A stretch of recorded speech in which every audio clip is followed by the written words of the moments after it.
Estamos ao vivo. Muito boa noite, bom dia, boa tarde, boa madrugada. Depende da hora que você está acompanhando o nosso podcast, né? Ixi, ó, aqui, ó. Eu sou um Zé Ruela. A primeira coisa que o pessoal no estúdio fala é: abaixa o volume do celular. Eu vou e deixo aumentado. É impressionante. Mas é isso aí, galera. Bem-vindos, bem-vindas e bem-vindos aí ao nosso podcast Bar Fechado. Tava com saudade de fazer, a gente teve que focar um pouquinho na campanha, ficamos um pouco afastado. Mas estamos de volta e hoje com uma das lendas do basquete brasileiro, Marta Sobral. Muito obrigado por ter aceitado o nosso convite já de antemão, viu? Boa noite, companheiros. Prazer estar aqui com vocês, mas esse bar fechado aqui, vou te contar, hein? Eu não ia falar, não, mas eu tenho que falar, gente, a gente vai no bar fechado e tem água, né? Tem água. Vocês estão me vendo tomando água, eu fui uma atleta, não bebia quando eu fui atleta, agora eu sou ex-atleta. Então, ex-atleta, toma uma cervejinha de vez em quando no bar fechado. Favor, né? Fica aí a dica. Mas depois eu vou explicar ao vivo aqui porque que eu não trouxe. A culpa é certamente do Lisney. Não é. A culpa é minha mesmo, mas eu vou explicar. A culpa é de alguém, mas é um prazer estar aqui com vocês, viu? Obrigado pelo convite. A gente se encontrou na campanha, foi muito bom ficar com vocês lá. E vamos conversar aqui. Só não faça pergunta difícil, viu, meninos? Vou tentar. E antes de a gente dar sequência ao nosso papo, só agradecer o pessoal aqui do estúdio Grava Assim, aqui na Avenida Jurubatuba 1350, pela parceria, né, e pelo trabalho maravilhoso que faz, não só no nosso podcast, mas tantos e tantos outros programas. E 1350, né? Sim, aqui é Rua Jurubatuba 1350, @Gravacim. Então, se você quiser gravar um programa, gravar uma teleaula, se você tiver seu podcast, procura o pessoal, Instagram, Facebook, TikTok, não sei se tem, mas se não achar, procura no Instagram, que é o mais popular, @Estúdio Gravacim. E dá um salve aqui pro Tchê, primeiro citando o nosso querido Mundo Livre, né? Que já estou com saudade do Mundo Livre, na Avenida Prestes Maia 1350, o melhor boteco físico de todo o universo. Valeu, Hugo. Primeiro programa. O Lula não é nosso presidente ainda, mas né? Legalmente não é, mas moralmente é. Então, depois de 2 anos de programa, não ter mais o Bolsonaro como presidente, a gente fazer um programa, temos que marcar isso, né? Com certeza, temos que falar. E já tô feliz só por conta disso. Já tava feliz. E, ter a Marta aqui também é maravilhoso, né? Uhum. E saber que a Marta, nesse mundo aí de atletas, ex-atletas, que são tudo uns coxinha, ter a Marta do nosso lado é uma maravilha. Sabe, quando eu vi a Marta na mesma passeata que eu, nosso lado, ele foi, que legal, uma né? Satisfação muito grande, né? O Brasil ainda tem jeito. O Brasil, com a vitória do Lula, já disse isso, né? E antes de dar uma boa noite para o meu amigo Lisney, também agradecer a TVT, né? Você assiste o nosso programa ao vivo, às segundas-feiras, às 8 horas, aqui no nosso canal Podcast Bar Fechado, e às quartas-feiras, às 20 horas, você vê também o nosso programa pela TVT. Boa noite, Lisney. Boa noite, Hugo, Tchê, Marta, estamos aí, depois de um dia... Depois de uma semana tensa, mesmo com vitória. Tá melhor já tá mais corado. Não, tô mais corado. Peguei uma corzinha. Tá comendo agora. Melhor, né? Tô comendo melhor, tô falando mais alto. Porque depois do primeiro turno eu tava tuiuiui, tava meio igual o Chaves, o piripaque do Chaves, eu tava.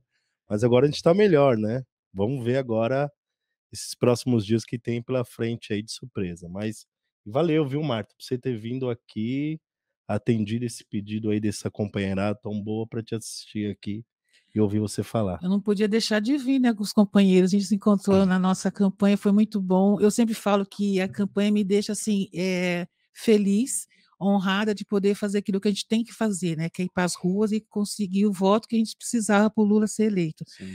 E como vocês falaram, de repente é difícil ver um atleta assumindo a sua posição política.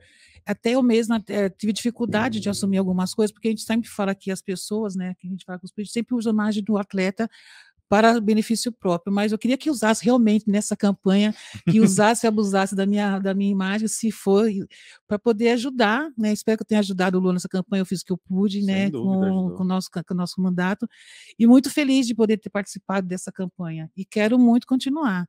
Acho que a gente está aqui no coletivo, o nosso mandato foi coletivo do esporte, tenho certeza que ainda vai ter alguém que vai defender junto comigo, né, com a gente que gosta de esporte, tem corintiano, tem santista, tem de tudo um pouquinho aqui. Eu sou corintiana. Graças a Deus. Estamos juntos, né, companheiro? Tamo junto. Mas espero que venha mais atletas para poder vestir essa camiseta vermelha, né? Porque a verde e amarela é de todos nós. Sim. Então a vermelha é do PT, agora a verde e amarela é de todo mundo e viva o Brasil, verdade, não é não? Com É isso certeza. aí.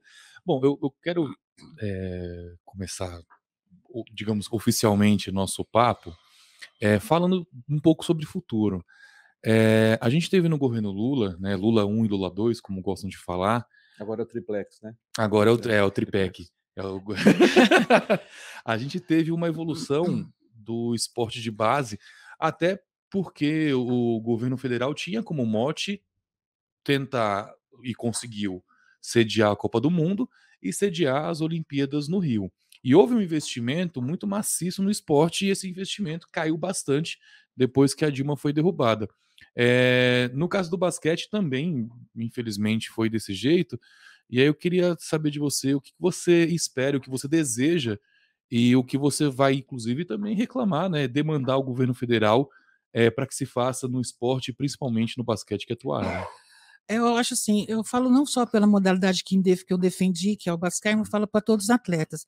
É importante ter o Ministério do Esporte. Não adianta você investir na época de um campeonato importante. Tem as Olimpíadas do ano que vem, na França, onde estão os atletas que vão nos defender? A gente tem que estar atrás de patrocinadores, atrás de parceiros. Então, o atleta precisa estar com uma cabeça bacana no lugar para poder se desenvolver na sua modalidade. O basquetebol está triste. Eu sinto que a gente tem menos jogadora porque investe menos numa categoria de base e você não dá oportunidade para uma garota de 5 anos aprender a modalidade esportiva. Ou iniciar uma modalidade esportiva, não importa qual ela goste. A gente tem que investir o quê? Na escola integral e que possa ter no seu âmbito, ou, de repente, uma modalidade esportiva naquela escola. Como o Lula defendeu, a gente defendeu junto com ele, que a gente quer que a escola seja integral e que tenha uma modalidade esportiva dentro daquela escola. Acho que isso é importante. Qualquer modalidade esportiva, sendo que aquela escola, de repente, não tem uma quadra, mas em redor da escola deve ter algum SESI, SESC, alguma quadra que a gente possa estar usando, entendeu? Praça que a gente possa estar usando. Então, a gente tem que investir realmente no esporte. Infelizmente, eu não ganhei como candidata federal, porque a nossa intenção é, assim, de voltar ao Ministério do Esporte, eu acho isso importante. E quando o Lula trouxe para o Brasil a Copa do Mundo, as Olimpíadas, tudo isso, foi através do Ministério do Esporte, né? Na gestão da Dilma, que a gente tinha muitos esportes bacanas, tinha patrocínio, tinha apoio, só que depois que veio essa pessoa que saiu, graças a Deus, a gente está aqui, o Ministério do Esporte está numa secretaria. Então, a gente tem que ter autonomia dos atletas, ou quem gosta. A gente nem sabe quem é o secretário ou secretária, né? Que Não sabe, porque não tem alguém que está lá para defender a modalidade, para defender os atletas e os esportes, né? Então, eu estou aqui de mãos amarradas, mas tenho certeza que nessa transição, tomara que alguém cutuque e faça com que tenha alguém do esporte que vá defender, né, que dê oportunidade para atletas estar, de repente, numa secretaria. Estou falando isso mesmo como cara de pau, sabe? De repente, colocar alguém do esporte para estar defendendo uma secretaria, alguma coisa em relação ao esporte. Não quero ser secretária de esporte. Eu acho que tem pessoas... Vamos fazer essa fazer uma campanha, né? Não, mas eu acho assim... Uma pessoa igual você lá. Não, tem gente que gosta do esporte, tem gente que é importante. O Edinho é uma pessoa que faz um trabalho maravilhoso em Araraquara, de repente tem outros atletas que estão fazendo podcast, né, estão perguntando para mim, né, mandando um recadinho, quem que você acha que pode ser o ministro do esporte? Eu não sei, nem sei se vai ter o Ministério do Esporte. Vai. Tomara que tenha, porque a gente vai ter que ter alguém que tome conta desses atletas, desse esporte, principalmente em época de competições importantes. Nós estamos na Copa do Mundo, sabe? Não é no Brasil, mas a gente para do mesmo jeito, né? A gente vira as costas para algumas coisas e vai ver o futebol. Então, a gente tem que dar uma atenção não só para o futebol, mas para todas as modalidades esportivas, porque o futebol por si só se paga, né? Por si só se paga, outras modalidades esportivas não. A gente precisa de alguém que tome conta, que goste do esporte. A gente vê alguns ministros do esporte que não sabem nem a cor de uma bola de basquete, de futebol, de handebol. Então, vamos colocar pessoas que sejam competentes e que entendam, e que gostem, e que façam alguma coisa para o esporte. Então, estou à disposição para o que vier. O que vier, alô, companheiro Lula, você já se colocou à disposição quando você se colocou como candidata, né? Exatamente, estou à disposição do PT, do Lula, de todos, para poder fazer alguma coisa. E a Marta tem experiência porque foi secretária de esporte no governo do Celso Daniel? Do Carlos Grana. Do Carlos Grana, que deu a oportunidade de eu ser secretária de esporte, a gente fez um trabalho bacana, não teve nenhuma demanda de prestação de conta de alguma coisa errada no nosso mandato, foi muito bom e foi uma experiência única, né? Quando a gente começa a trabalhar no poder público, a gente tem um carinho, né, com as pessoas, porque eu não ficava dentro do escritório, dentro da gabinete, eu ficava na rua, queria conhecer os projetos, queria conhecer as escolas, queria conhecer os lugares onde as crianças estão fazendo alguma coisa. Então, tem que pôr o pé no barro, que a gente fala. Não adianta você ser secretário de alguma coisa e ficar numa cadeira, é fácil. Né? Você tem que ir para a rua e ver onde está a demanda, onde você pode estar fazendo alguma coisa. Com certeza absoluta. Bom, antes, não quero cortar isso, mas antes que eu esqueça de contar, os três me culpando aí, não tem cerveja aqui. A culpa, obviamente, é dele. Em uma das passeatas que teve aqui em São Bernardo, eu vi a companheira Cláudia oferecendo a Cláudia que está aqui atrás. Essa aqui está aqui atrás. Oferecendo uma cerveja para a Marta falou não, e estava muito calor. Tava. Um solzão e tal, e já tinha acabado a passeata, aí a Marta falou, não quero. Falei, a Marta não bebe, não vou levar cerveja. É por isso, viu, gente? Desculpa, a culpa é essa. A desculpinha dele. Mas já fica aí o convite para conhecer o Mundo Livre, né? Teremos outras oportunidades, Sim. né? Marta, a gente se conheceu na passeata, né? Na luta aí. E eu acho que é o melhor momento, o melhor lugar para conhecer alguém, né? Porque você fala, tem tanta gente do meu lado, tanta gente boa do nosso lado, e passa aquela sensação da gente não estar sozinho. Você vai para uma passeata, eu gosto disso numa passeata, porque tem milhares de pessoas aqui. Você já, com certeza, você sofreu alguma retaliação assim por ser de esquerda e falar, olha, sou ligado ao PT, sou de esquerda. Qual que foi a mais escabida, assim, você acha? A mais sem noção, assim? Não, o engraçado é que o pessoal fala que eu joguei basquete 20 anos, né? Consegui medalha olímpica, pan-americana, e de uma hora para outra, nossa, Marta, você é horrível, você joga mal pra caramba. Você viveu na soma da Paula da Hortência, você nunca jogou, você é o zero à esquerda. Então, assim, as pessoas te julgam pelo aquilo que você está defendendo de uma maneira muito chata.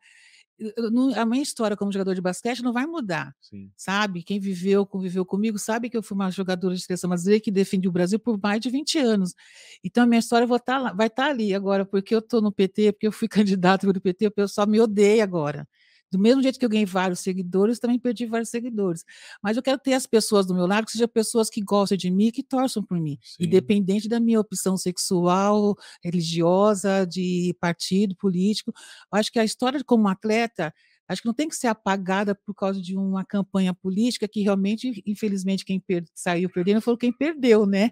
Eu ganhei alguns seguidores que são do PT ou que são simpatizantes da Marta Sobral do basquete e continuam gostando de mim, mesmo eu estando no PT, e vou defender sempre.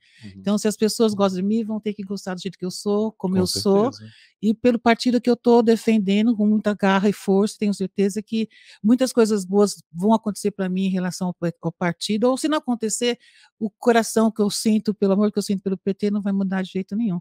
Quem quiser me seguir, que me siga. Marta Sobral Oficial, estou por aí. Arroba, Instagram. É Instagram, Marta Sobral. Eu nem sei meu TikTok. Em breve TikTok aí, ó, também pra galera. Vou colocar a Marta jogando basquete e fazendo a dancinha também. Não tem mais essa coordenação, não, já foi, gente. Já foi, viu? Já não tenho mais coordenação, não. Vamos falar um pouquinho da sua carreira?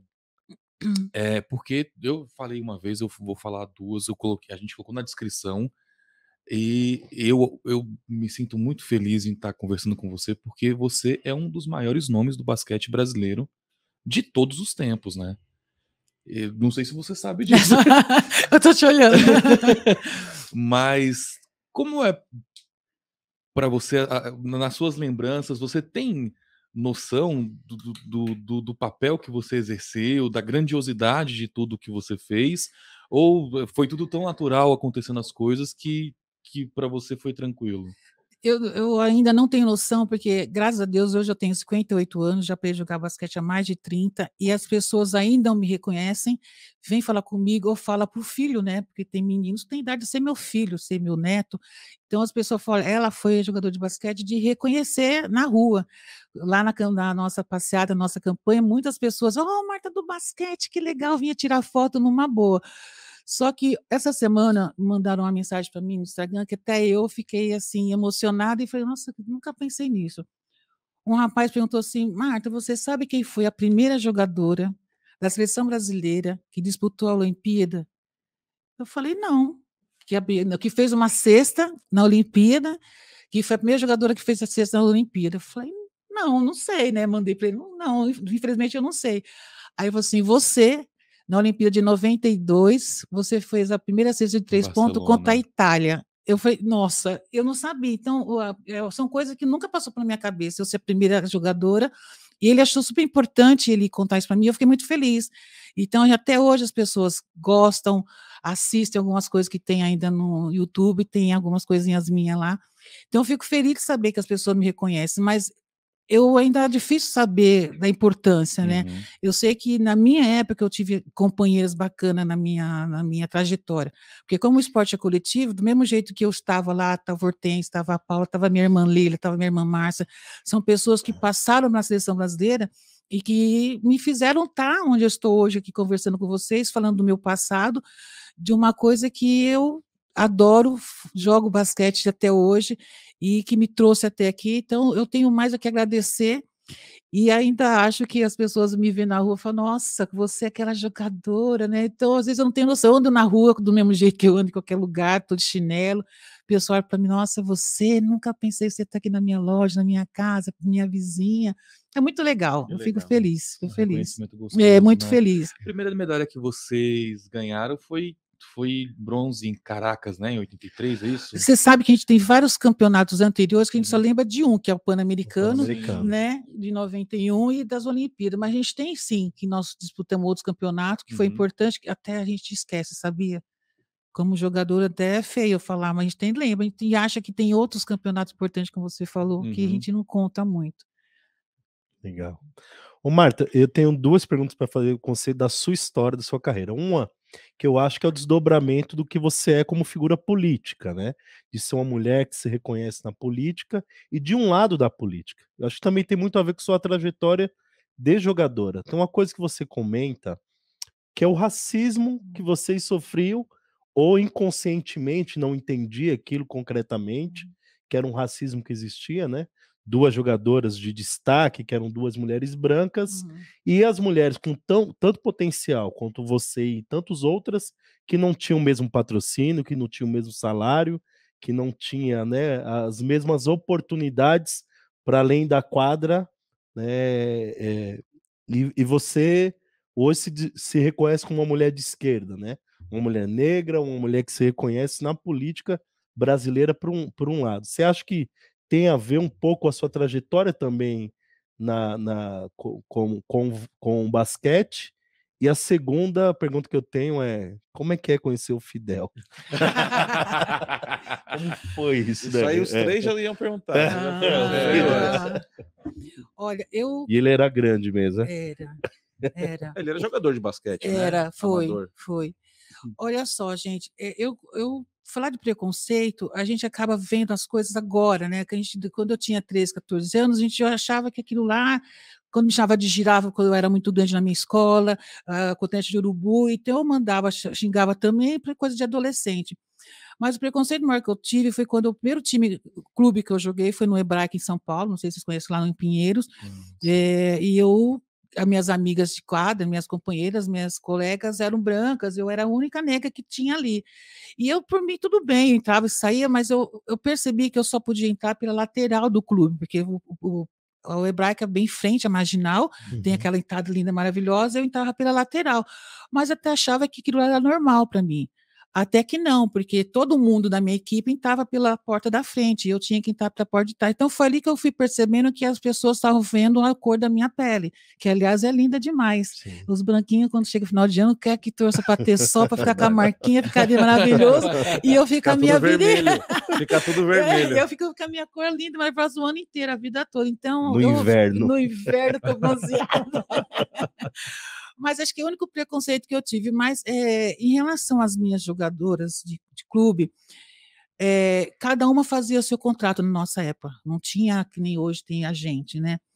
Então eu fazia meu contrato e eu pedia o que eu queria, e realmente eu conseguia o que eu queria, porque era suficiente para estar mantendo a minha família, para não ter meu gasto, as minhas despesas. E a Paula Ortiz também fazia a mesma coisa. Só que na premiação, que eu descobri depois, muita coisa a gente descobre depois que você sai da seleção brasileira. Foi o que aconteceu comigo. O pessoal, Marta, você é muito avoada, as coisas aconteciam. É que às vezes a gente não quer prestar atenção em algumas coisas, ou você não quer se envolver. E às vezes ficar sabendo das coisas depois. Então eu fiquei sabendo que a premiação de algumas jogadoras, quando foi campeã pan-americano, mundial, classificatório para as Olimpíadas, teve uma premiação que outras jogadoras ganharam muito mais que eu e outras jogadoras, né? Eu sei que eu ganhei bem menos, eu sei. E teve gente que ganhou grana. Então, isso, se é um prêmio individual, que nem a Hortência foi no Hall da Fama, não sei se teve grana, mas é um prêmio individual dela. Agora, quando é um coletivo, o coletivo vão dividir para todo mundo que está ali e dividir por igual, né? Agora, se é um prêmio individual, a gente não tem que mexer. A pessoa conquistou e pronto, acabou. Mas o preconceito está, né? E eu estou sempre defendendo, porque eu sou uma mulher que veio da frente de uma comunidade. É difícil para a gente poder conquistar as coisas, as pessoas têm que dar, não a 100%, é 200% sempre. Você tem que estar demonstrando mais. Eu queria ser titular da seleção, mas eu tinha que treinar muito, não tinha que ficar atrás, eu quero correr junto com a Hortência corria pra caramba, a Hortência era veloz, eu falei, eu quero correr junto dela, do lado dela, sabe? Porque eu quero jogar bem. Então, você tem que estar sempre dando 100% mesmo sempre, né? É mais difícil para nós que somos negros. Agora, o gostoso de tudo isso é você receber a medalha do Fidel, né? Que você está num campeonato pan-americano. Eu já fui para Cuba milhões de vezes para fazer treinamento antes do pan-americano. E na final, Brasil e Cuba, o que você acha que vai estar lá? Você nunca ia imaginar que o próprio Fidel... Ele não entregou todas as medalhas, né? Só alguns esportes, né? Ele não, porque ele era apaixonado pelo basquete, né? Ele, aliás, ele jogou uma época. Quando ele chegou no ginásio, gente, eu conto essa história, mas eu fico vendo a cena, é muito legal. A gente estava tendo a eleição, Marilena e Heleninha conversando com a gente no vestiário, e começou aquele tumulto, aquele ginásio lotado. É gostoso quando está ginásio lotado, quando torce contra, eu adoro. Quando eu estou no ginásio, o pessoal torcendo contra... Atleta pirracenta, né? Gosta de torcida contra para calar. Contra, porque quando eu fazia assim, só fazia assim, apontava, o pessoal ficava mais pé da vida comigo. E quando o Fidel chegou, a Hortência foi muito fofoqueira, né? Falei, ai, gente, o que está acontecendo lá fora? O que está acontecendo? Nós vamos lá ver. Aí chega lá, ele está descendo as escadas, tá ele todo de verde, todo arrumadinho, com o bonezinho. Tem dois companheiros dele, que era irmão de uma amiga nossa, que jogou basquete, ali, o Dom Borel, que estava lá, ele estava junto com ele, os três descendo assim, o pessoal de pé, batendo palma para ele. Aí ele para assim na escada e eu disse, nossa, o Fidel tá aqui, agora ferrou. Aí a gente saiu correndo pro vestiário, ficamos lá, e o Fidel chamou a Maria Heleninha, para querer conversar com a Hortência e com a Paula antes do jogo. A Mariana falou assim, antes do jogo, conversar com a minha jogadora, as duas jogadoras minhas. Falou, nananina, não. Ela falou assim, comandante, o senhor me desculpa, mas só vai falar com as minhas atletas depois do jogo.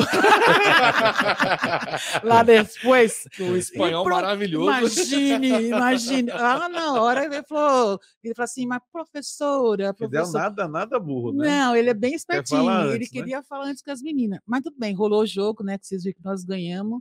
E ele, para dar... Que Hortência, Paula, as 12 jogadoras, todo mundo que entrou em campo, naquela quadra, jogaram pra caramba. Todo mundo jogou muito bem. Só que a Hortência e a Paula são diferenciadas. Não tem como não. Eu tiro o chapéu para as duas. Já joguei com a Paula na Hortência na seleção, já joguei com a Paula no clube, já joguei com a Hortência no clube. E elas são fantásticas. E ele, na hora de entregar a medalha, né? Aí eu vi o nome das duas, né? Número 4, número 8, ele falou assim: não, para vocês não. Aí ele perguntou assim para ela: vocês jogam sempre assim? A Hortência e a Paula falaram assim: não, hoje nós não jogamos bem. Acabou com ele, porque elas arrebentaram. Ele falou: não, mas tipo assim, hoje você jogava? Eu falei: não, hoje nós não jogamos bem. Hoje não jogamos bem. Não estava no bom dia. Mas aquele campeonato, gente, a gente ganharia de qualquer jeito, porque a gente estava super bem sintonizada, treinada, concentrada. E tinha a bola que a gente falou assim: não, essa bola não vai ter aquela bola que você joga para lá, joga para cá e bate e cai. Não, a gente jogando com a mão amarrada no pé, a gente ia trazer. Ia cair não, ia, a gente ia ganhar de qualquer jeito, não ia ter jeito. A gente tinha que bater palma para nós, aquele Fidel, com a torcida. Isso foi histórico, né? Foi, eu lembro, foi tá vendo a televisão assim. Putz. Aí meu pai e minha mãe não gostavam de esporte, mas eles pararam também para ver. Então tem momentos que marcam assim, né? A gente, o brasileiro assim no esporte, e ainda por não ser futebol, tem um peso maior ainda, né? Porque só futebol para a gente poder assistir, né? Eu gosto de tudo quanto é esporte. Eu tive a oportunidade de assistir tudo, mas o futebol a gente para e nem vai começar agora a Copa do Mundo, o pessoal vai saindo do almoço, dependendo do horário do jogo do Brasil, o pessoal vai se antecipar. Tem um jogo sexta, meio-dia. Ah, que o pessoal não chato. volta a trabalhar. Com certeza não. Ah, por que será? Ô, Marta. Doar sangue de manhã. Bem no dia, né? Essa é boa. A gente conversou com a Ednancy Silva e falando exatamente um pouco disso que você respondeu pro Lidney, né? A gente tem referência de vocês, as meninas da nossa geração quiseram jogar basquete, quiseram jogar vôlei, porque tiveram vocês como referência. E agora eu vejo que o time de basquete, nem feminino nem masculino, é conhecido. De vôlei tão pouco, né?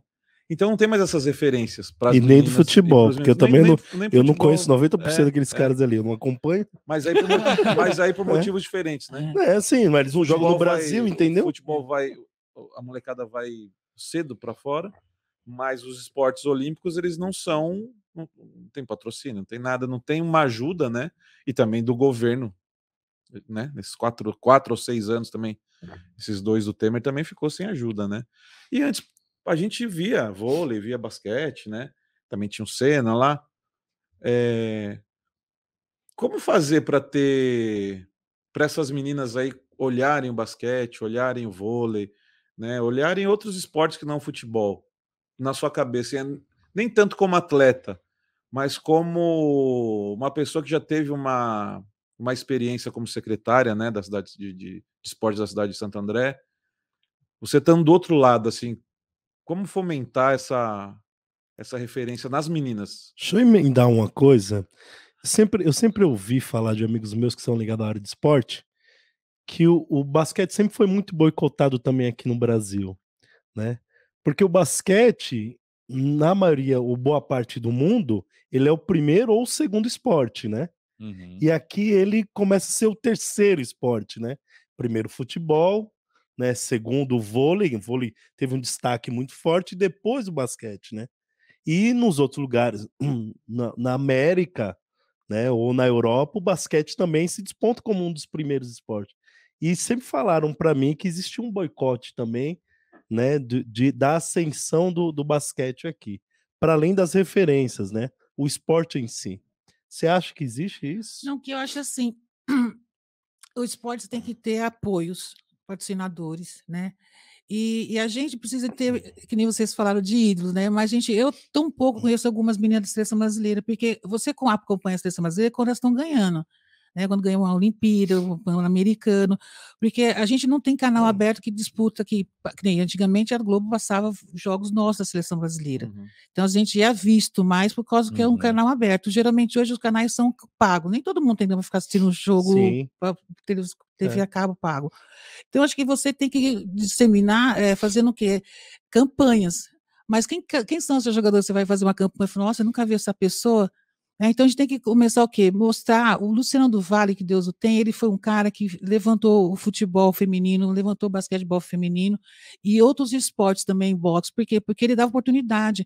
A gente fazia alguns eventos não era nem de seleção brasileira, era de clubes. Ele fazia umas brincadeiras, Hortência contra a Paula, porque a gente tinha Hortência e uma Paula para poder fazer essas gincanas, essas brincadeiras, e a gente trazia patrocinadores.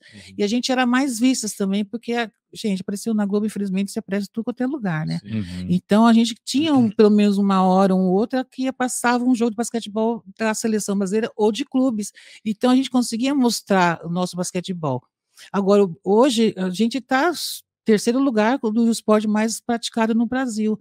É uma pena, porque eu também gosto de vôlei, eu assisto, eu vejo que estão fazendo um trabalho bacana.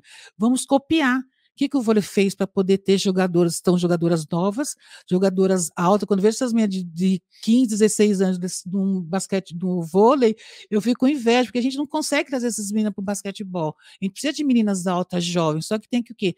Fazer com que elas conheçam a modalidade, que elas tenham carinho, que elas tenham amor, que elas comecem a gostar. Tem que passar mais jogos na televisão. Mas como? Se uma seleção brasileira que não consegue ganhar de uma Argentina, não vai conseguir mostrar mais que isso.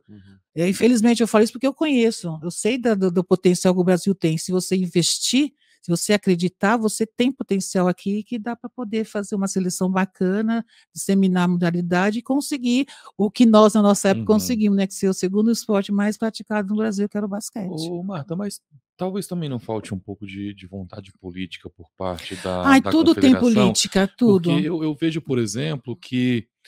que falam que o brasileiro gosta de ganhar, né? Sim. Não gosta de basquete ou de futebol, não sei o quê. Na época do Guga, o tênis foi o segundo esporte. Na época das meninas, o basquete foi o segundo esporte. No vôlei, o vôlei... Também agora isso, vai né? ser a ginástica, que a gente tem a nossa... O skate.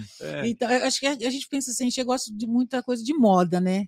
O que está na moda agora é a ginástica. Eu acho que todos os esportes têm que estar na moda. Sim. Porque eu não sou uma atleta de ginástica. De repente tem uma menina que não gosta de ginástica, gosta de basquete, gosta de vôlei. Então a gente tem que mostrar o esporte para essas criançadas. Para um país crescer também tem que ter, sim. Né, investimento em todos os esportes, né? Sim, porque nem todo mundo gosta de futebol. Então a gente tem que dar oportunidade para as pessoas que gostam de outros esportes poder estar evoluindo, estar crescendo, estar tendo apoio. Você vê o Lidney, mas São Paulino, não gosta de futebol.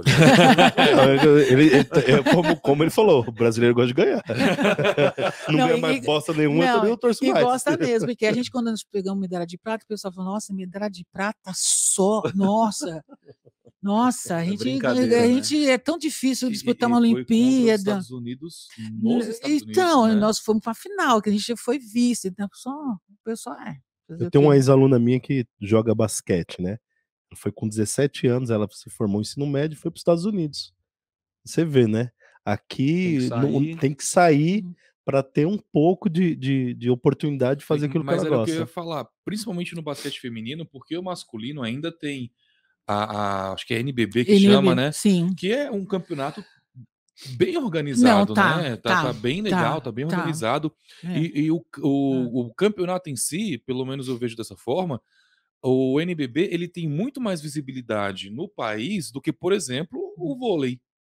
Né? Quem está segurando hoje é a liga de basquete, não é nem a confederação, porque na época da confederação é uma liga independente, né? Talvez poderia ter, por parte da própria Confederação Brasileira de Basquete, uma vontade de fazer um campeonato melhor ou que os clubes se organizassem em uma liga também, né? Talvez fosse segredo. Tá uma briga aí, né? Que a CBB quer de volta a NBB não quer, porque eles estão super bacana. Eu tenho visto alguns jogos dos meninos, o ginásio está cheio, tem atletas bacanas jogando, sabe? Não é só naquela época era só o Oscar que jogava, só não sei quem jogava. Não, agora a gente tem um time bacana. Você faz esse jogo, o Flamengo, o Corinthians, acho que teve final de semana e tal. Então, são jogos. Ginásio lotado, a casa cheia, gostoso, o atleta gosta, bem for contra, é bom ter ginásio lotado. Então, aí está passando no canal, tudo bem, eu assisti porque tem TV a cabo em casa, mas não tem.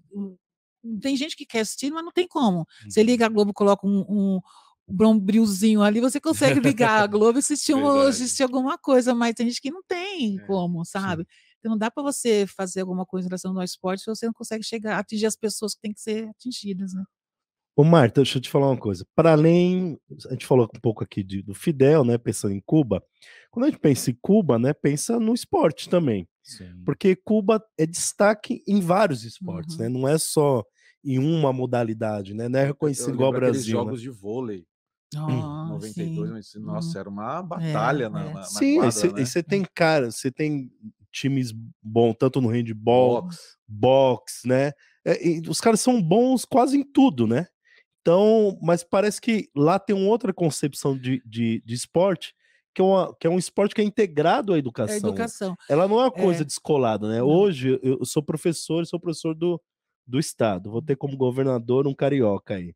Eu tô sabendo. E como chefe é um vascaíno que não sabe nem onde é o ABC. Não sabe nem onde vota.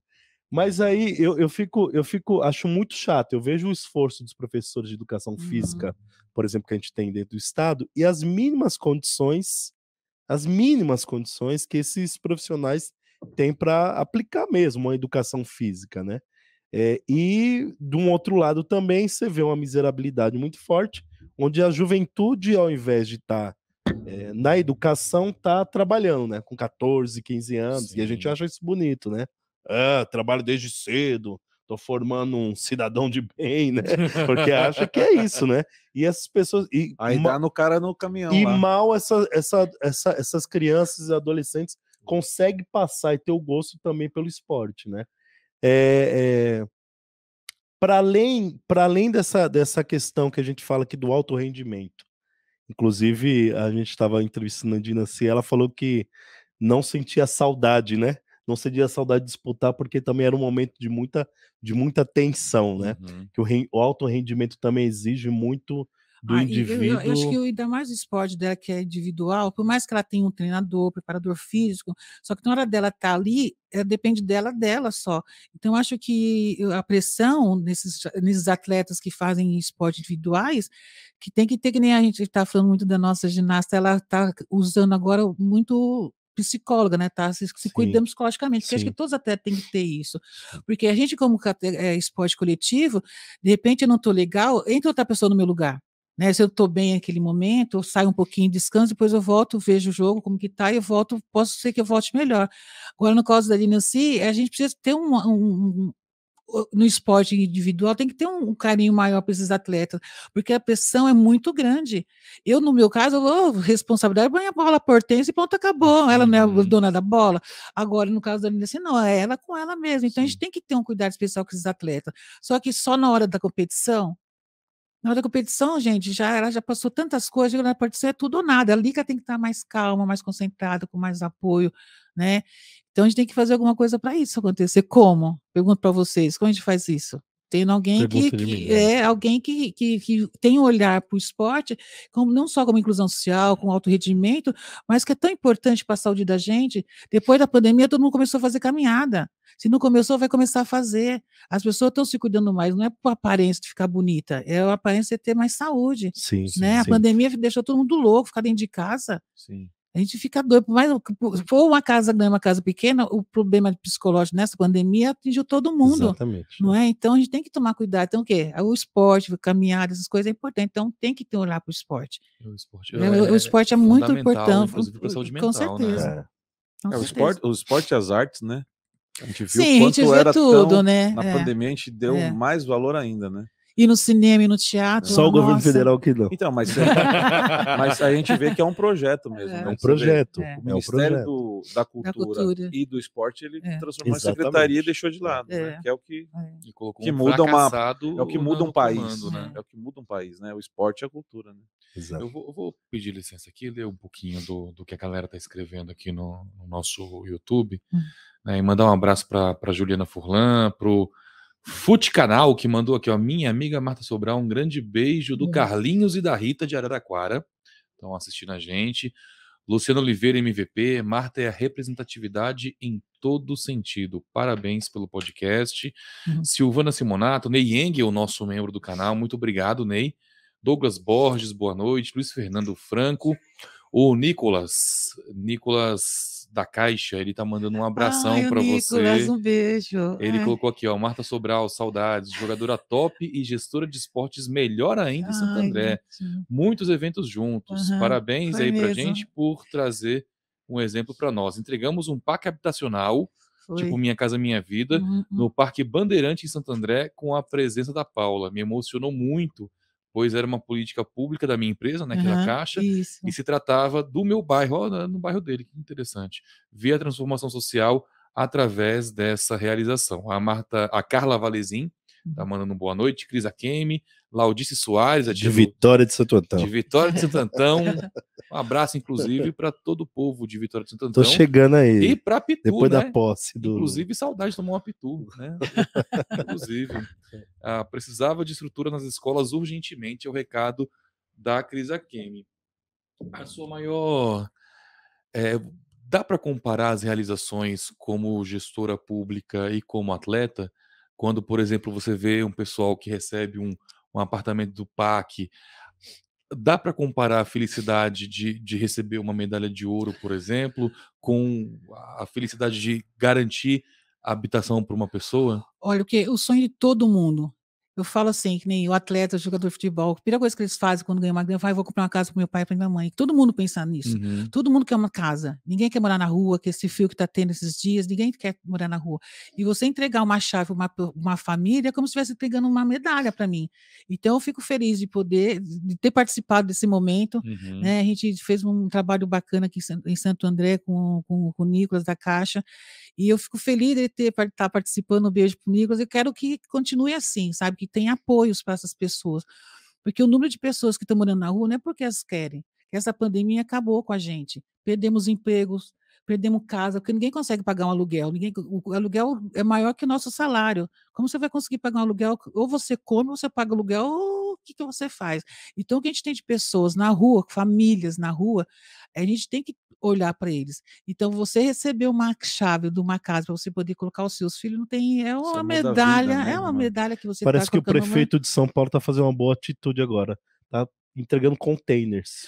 Eu vi hoje. É de um absurdo isso. Que não é possível, a gente estava vendo né? antes de vir para cá. Né? Não é moderno, possível. né? É moderno, né? Já tentaram fazer o container em relação a uma escola. Exato. Como você vai colocar uma criança ali dentro? Pois você é. vai colocar uma família dentro do container. Eu já estudei em escola de lata. Era um sofrimento grande, viu? É desumano. Rapaz, imagina um bichinho desse tamanhozinho suando. Mas eu era magro. Eu era magro demais de contar com Vira uma sauna, né? É uma sauna. Bichinho suando, rapaz. Você me perguntou uma coisa em relação ao professor de educação física, né? Eu falo assim, nas escolas, é o ideal que a gente queria que a gente pudesse sair de uma sala de aula e ir para uma quadra de basquete, de vôlei, de handball, qualquer coisa que fosse. Só que tem escola que não tem nem carteira, não tem nem lousa. Sim. Então, a precariedade é tão grande que a gente acaba esquecendo de você pensar no lado do lazer de uma criança, se ela está dentro de uma sala de aula, uma carteira que não tem condições, uma lousa que não consegue escrever, o professor que ganha mal. Sabe, o professor de educação física, eles adoram dar aula de basquete ou qualquer coisa que eles estão ali, porque eles treinaram, estudaram para isso. Só agora que você vai pegar um material, aquelas bolas murchas, aquele cone quebrado. Como você vai conseguir dar? Apesar de que o professor tem uma imaginação, professor, né? Por isso que professor é o que a gente tem que valorizar. Só que a gente não consegue. Que ele quer dar uma aula bacana, não consegue porque não tem material. Não tem uma quadra coberta, não né? Tem uma quadra coberta. Sazonal. Se garoou, se tá muito sol, ele tem que ficar pelo clima-tempo. Se consigo dar aula hoje ou não, né? É isso mesmo. Não é possível, né? E infelizmente acontece. Nossas escolas, se a gente for conhecer nossas escolas, são assim. A não ser que seja uma escola particular, que tem uma quadra. Você vê professor tirando do bolso, né? Porque vem uma burocracia para ver uma bola, uma burocracia para ver uma rede. O professor tira do bolso. Tira mesmo. Tira do bolso. Tem mesmo. Conheço muitas amigas que são professoras que elas fazem, olha, tem hora que eu tiro do meu para poder dar um pouquinho de coisas diferentes, atividade diferente para os meus atletas, meus alunos. É isso aí. O pessoal trata. Estava vendo um vídeo do Gilberto Gil quando ele foi ministro da Cultura, né? Ele falou: nosso erro. E eu entendo porque disso, porque a gente não consegue tratar a fome no Brasil, como que a gente vai tratar da cultura, né? Como vai tratar do esporte? Mas o esporte e a cultura não deveriam ser coisas extraordinárias. São coisas ordinárias, né? Igual arroz e feijão deveriam ser. Mas infelizmente, né? Num país igual o Brasil, a gente não consegue isso. Você, Marta, como a gente pulou um monte de coisa aqui, né? A gente não perguntou como a Marta começou. Não, mas a gente vai perguntar ainda. Hoje a gente tá no modo aleatório. É que o Hugo gosta de tudo certinho, sabe, Marta? Tudo seguindo uma cronologia. É que eu falo muito, vocês perguntam, eu vou falando, acaba perdendo a voz, não, né? Não. Pra mim a gente começou falando de hoje e pode terminar falando de como ela saiu das quadras da escola para o primeiro clube. Mas e você, Marta? Como foi a sua vida na escola? Como você chegou no basquete? Onde você nasceu, né? Para o pessoal saber. O pessoal conheceu você já como uma atleta, né? De basquete. Já famosa, alto né? rendimento, Bem, meu nome é Marta de Souza Sobral, nascida em 1964, tenho 58 anos, sou nascida e criada até os 13 na freguesia do Ó, estudei na escola Joaninha Graça e Fagundes. A professora que eu mais gostava era a professora de português, não tinha educação física, porque o que a gente tinha naquela época era queimada. Né? Então a gente não tinha outra coisa que muito não era também. Queimada. Não, hoje em dia a gente nem brinca mais, nem sei se o pessoal brinca, mas o único esporte que eu vi quando eu era mais nova, era de handball, de queimada. Mas meu irmão falecido há muitos anos, ele sempre fez esporte. Fazia corrida, fazia futebol, fazia boxe. E um dia ele perguntou: o que você quer ser quando crescer? Eu já tinha 1,90 m com 13 anos de idade, gente. Não podia crescer mais que aquilo. Aí eu falei assim: eu quero ser basqueteira. Ele falou: beleza. Primeiro lugar que ele me levou para tentar jogar basquete foi no Palmeiras. Lá no Palmeiras conheci o Carioquinha. Carioquinha, naquela época, já era a seleção brasileira, amador, jogava pra caramba. E eu olhei, cheguei perto dele e falei: nossa, a gente vê na televisão, né? Agora perto do cara aqui é bem emocionante. Só que lá não tinha basquetebol feminino, já começou errado, né? No lugar do Palmeiras, né? não tinha, só tinha futebol, basquete masculino e futebol masculino. Aí eu fui por Hebraica. Aí ele falou assim: ó, no Hebraica tem basquete feminino. Cheguei lá no Hebraica, a primeira pessoa que eu vejo, não sei se vocês conhecem, tem que conhecer, o Vlamir Max, que estava dando aula lá. Ele era o técnico lá do Hebraica. Aí chegando lá, eu já tinha 1,90 m praticamente, ia fazer 13 anos, 14 anos. Aí o cara, ele chegou em mim e falou assim: ah, o que você está fazendo aqui? Eu falei: quero aprender a jogar basquete e tal, né? Ele falou: mas aqui já tem categoria de base, que era até 14, 15 anos, né? Aí eu falei assim: quantos anos o senhor acha que eu tenho? Tem 17, 18. Eu vou fazer 14. Quando eu falei que eu ia fazer 14, ele ficou Vem super. pra cá, pelo amor de Deus. Porque naquela época, nos anos 80, não tinha uma jogadora de 1,90 m. Eu sempre fui muito alta. E hoje você vê mulheres andando na rua, hoje tem mais atletas de 1,90 m, até de 2 metros, porque hoje já se vê mais. Na minha época não tinha muito. E comecei, foi super rápido, que eu fiquei 6 meses treinando lá no Hebraica. Saía da freguesia do Ó, pegava 2 ônibus, me perdia tanto, gente, era tão cabaço, era tão tonto. Ai, não, eu estudava de manhã, voltava para casa, ajudava nas coisas em casa e ia treinar à tarde. Aí eu treinava com a minha categoria, que era de 13 a 14, e treinava com as 18 e 19 anos. Então eu saía do Hebraica, era tipo 11 horas da noite, o último Nossa ônibus Senhora. e tudo, era muito difícil. Nossa, era dia, bom. Perdia o horário do ônibus, descia a pé. A minha mãe ia me buscar muitas vezes no ponto de ônibus, porque era escuro, né? Freguesia naquela época era tudo escuro, então minha mãe ia com pau de vassoura. Como se o pau de vassoura ajudasse alguma coisa. Segurança. Mas era o que a gente tinha na época. Então, minha mãe me ajudou bastante e foi difícil. Fiquei 6 meses no Hebraica. Aí teve um campeonato lá em Catanduva, que tinha Santo André, São Bernardo, São Caetano, que aqui o ABC sempre teve basquetebol muito bom. E a Laís me viu lá, 1,90 m, já dando as primeiras passadas, e ela conversou com o Vlamir, falou: Vlamir, eu queria muito levar a Marta para Santo André, porque a Marta tem potencial, é alta, tal, sei o quê. Aí você, ó, Laís, eu até deixo você, porque ela precisa treinar muito. Uma menina que treina 2 vezes por semana é pouco, para quem quer ser jogador, tem que treinar todos os dias, de manhã à tarde. E ela falou assim: eu quero levar a Marta para Santo André.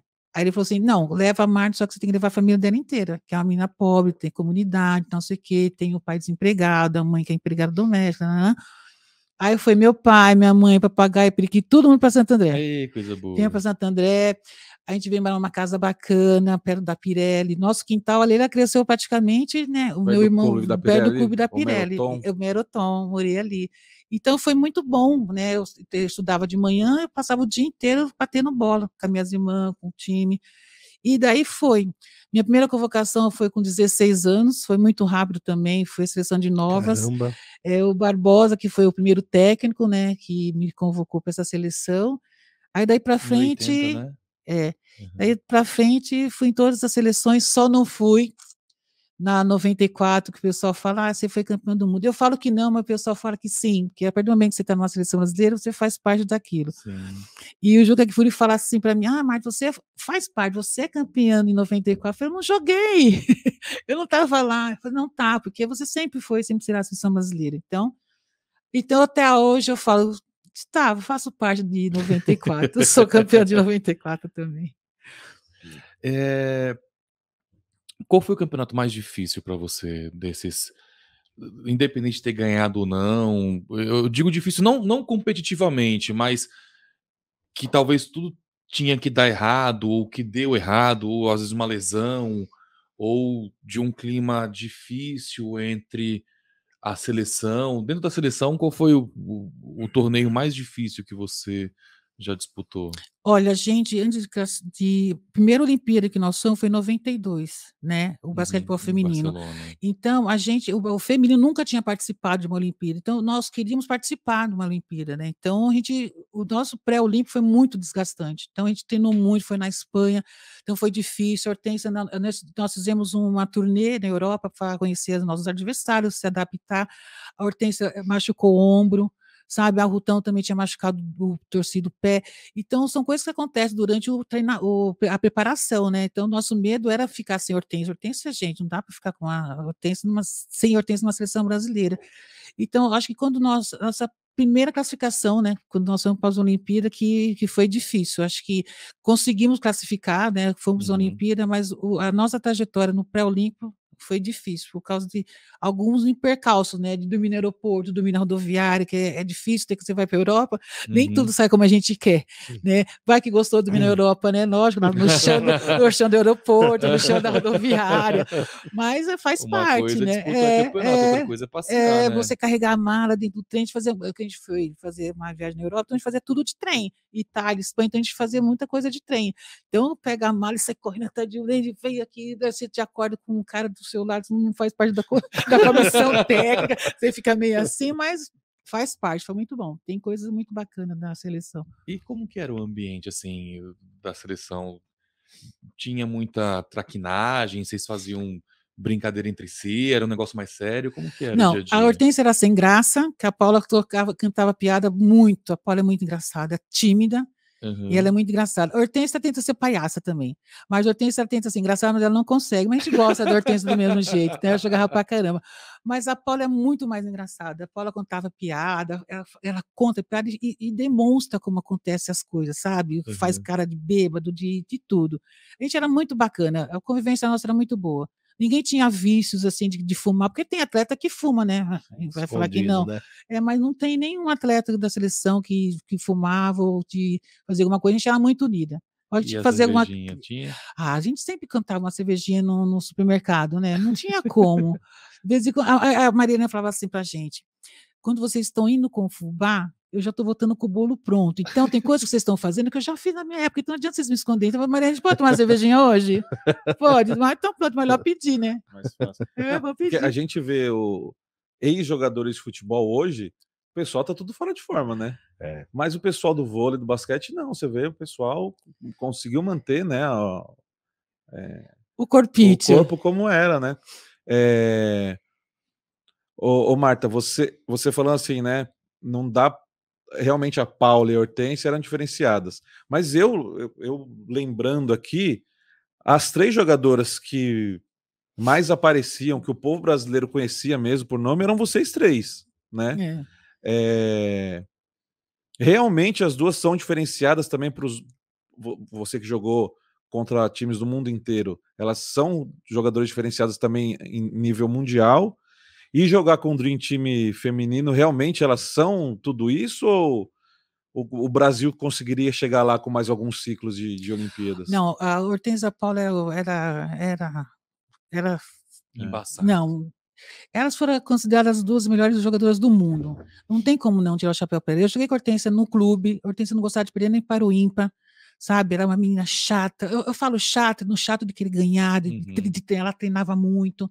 A Hortência era afogada. A gente fazia arremesso junto, né? A gente arremessava, a hora dela pegar a bola para os outros, ela não pegava, ela sentava. Foi Hortência, sua magrela, sabe? Mas é o jeito dela, a gente gosta, sabe como ela era, então a gente levava de boa. Só pela resposta para o Fidel, né? Já vê que... Como que é. Então eu falo assim, a gente tem que se dedicar em tudo sempre. O que eu estava falando mesmo? Perdi a meada. Não, que elas eram diferenciadas. Porque elas sempre jogaram demais. Hoje eu falo assim, Hortência jogou, acho que na Itália, fora do Brasil, acho que jogou na Itália, a Paula acho que jogou na Espanha e na Itália. Acho que hoje ela seria uma jogadora de jogar numa WNBA, de fazer parte da que eu fiz, né? Eu fui a primeira brasileira a jogar numa liga norte-americana, fui para o All-Star Game, disputei com o Dom Stella e Lisa Leslie 3 pontos, lance livre. Quando você fala de diferenciada, você falou que eu faço parte das duas, né? Eu sempre quis jogar bem. né? Então eu falo assim, eu sou pivô, que pivô fica lá embaixo da cesta, sem fazer nada, só batendo bolinha lá embaixo. Eu queria estar de 3 pontos, eu queria fazer que nem Paulo e Hortência e as laterais faziam. Então eu treinava para isso. Por isso que as pessoas falam assim, a Marta foi diferenciada, porque eu fazia a mesma coisa que a Hortência Paula, que é estar de 3 pontos, lógico que... E era pivô. E às vezes eu era até uma chave numa jogada que de repente o pessoal está esperando a Hortência, a Paula receber aquela bola, que recebia uma bola no fundo do quadro e estava de 3 pontos. Tanto que eu fui a primeira jogadora do Brasil a fazer a cesta de 3 pontos nas Olimpíadas. Eu não sabia, né? Comentei com vocês. Então é bem bacana. Como foi a experiência na WNBA? Olha... E como você chegou lá, né? Eu acho que... Qual foi seu time, Marta? Eu joguei na Philadelphia Rage. Porque assim, a gente foi disputar as Olimpíadas em Atlanta, fazer uma final, e eu já usava o meu cabelo que nem o Red Miller, né? O Red é aquele que usava o cabelo branco, né? Colorido da NBA. Ah, sim, eu não lembro. Eu não lembro. Ele era casal de noiva. Esse é louco. Nossa, eu tinha o cabelo igual dele, e eu joguei a Olimpíada assim. E a técnica da seleção americana me viu jogando, porque eu estava muito de 3 pontos. E o pessoal ficava louco. Como pivô de 1,90 m, eu jogava de direita e de esquerda, sempre joguei de direita com a mão esquerda e chutava de 3 pontos. Então ela achou interessante. E me convidou para disputar essa liga, que era a ABL, Liga Americana de Basquetebol. E eu nem vim para o Brasil, eu fui direto para lá, porque eu namorava uma jogadora, já fiquei lá direto. E eu joguei muito bem, eu me preparei, fui lá, conheci onde eu ia morar, jogar, voltei para o Brasil, eu fiz um tratamento com a nutricionista, a Mirtz, que agora ela é do Palmeiras, nossa, ela é ótima. Fiz todo o tratamento, porque eu falei, eu quero jogar, porque as americanas, cada um tem o seu biotipo, né? Eu sou magra, tá? Mas eu queria estar forte, porque as americanas são fortes, são uma cavala, então eu quero chegar bem, né? Melhor que eu estava na Olimpíada. Então a MIT me fez uma preparação com todos o que tinha que fazer e joguei muito bem lá. Fui a melhor lance livre, uma das maiores de 3 pontos, roubo de bola, uma brasileira num campeonato, né? Norte-americano, uma liga americana, e chegando, fui para o All-Star Game como uma das melhores jogadoras que estava na liga. Então foi muito bom para mim, maravilhoso. Aí depois foi a Janete, foi a Leila, foram outras jogadoras jogar lá. Mesmo, né? Dessa geração era um Olha, eu jogava contra a Lisa Leslie, jogava contra a Dawn Stanley, joguei contra a Teresa Edwards, essas meninas que jogaram seleção americana, ganharam tudo. E elas eram minha companheira de quadra, adversária, e na hora de festar também, elas festavam também. Todo mundo festa depois. Dennis Rodman. Jenny Rodman, é isso mesmo. Nossa, o pessoal falava que eu era Jenny Rodman brasileira, doida pra caramba. Cabelo amarelo, cheguei no Brasil, cabelo amarelo, pintei meu cabelo lá na Olimpíada. Pintei meu cabelo lá, vou passar esse troço na minha cabeça. Cheguei e pensei, Marta, o que você fez? Ah, não deu tempo, todo mundo começou a usar cabelo loiro também. Destaca, né? Mas foi, destaque, ficou bom. Você não fazia doideira igual ele? Sempre fiz. Olha, eu quando eu jogava aqui em São... Não, eu sempre fiz. Eu tenho meu cabeleireiro, que eu até coloquei meu cabelo quando eu joguei 500 anos atrás, eu usava que nem Gracie Jones, aqui ficava meu cabelo. Quando eu jogava, eu colocava o número da minha camiseta, que eu sempre joguei com o número 11, fazia raio, fazia coração, eu sempre desenhava alguma coisa na minha cabeça. Mas só com relação ao cabelo, mas eu digo assim, excentricidade de sair fora da quadra, fazendo desmantelo. Não, porque ele era desmantelado. Não, eu não sou doida, eu não sou doida que nele, não. Disciplinado. Não, ele é louco. Mas não, ele era um ótimo jogador. Jogava. Na quadra, não, ele só pegava rebote, gente. Pegava 30 rebotes no jogo, mas não fazia uma cesta, um lance livre, não sabia fazer lance livre. Eu não acredito, cara desse. Ele errava muito, mas ele pegava rebote pra caramba. Rebote dava pro Magic Johnson. Michael Jordan. Não, se eu tenho um cara desse que pega rebote do Michael Jordan pra poder chutar, do lado. O quê? Fica fácil. Não. Fica tranquilo. Eu não sei se você viu a série sobre o Michael Jordan, Netflix. Não. Mostra isso do Dennis Rodman. Né? Eles queriam uma pessoa para roubar a bola. Porque aí dava pro Michael Jordan e ele resolvia, né? Pra quê? Ô Marta, pulando um pouquinho para a área de políticas públicas, você se deparou com muitas demandas agora quando você foi candidata. Como é que é envelhecer para um ex-atleta? Né? Como é que é a vida das pessoas que envelhecem no esporte? Porque a gente vê, eu me deparei muito com a demanda, por exemplo, de ex não, né? Porque a pessoa sempre é artista. Mas a situação, por exemplo, do artista. De artistas que chegaram à velhice e não conseguiram criar riqueza, né? aqueles que ficaram foram até conhecidos de alguma forma, mas não ficaram ricos, não tem uma aposentadoria, e muitos na área de empobrecimento mesmo, né? A gente tem, no Rio de Janeiro, tem a Casa dos Artistas, aqui é o Palacete dos Artistas, né? Que abriga artistas que não têm onde morar. E no esporte, como é que é o envelhecer no esporte?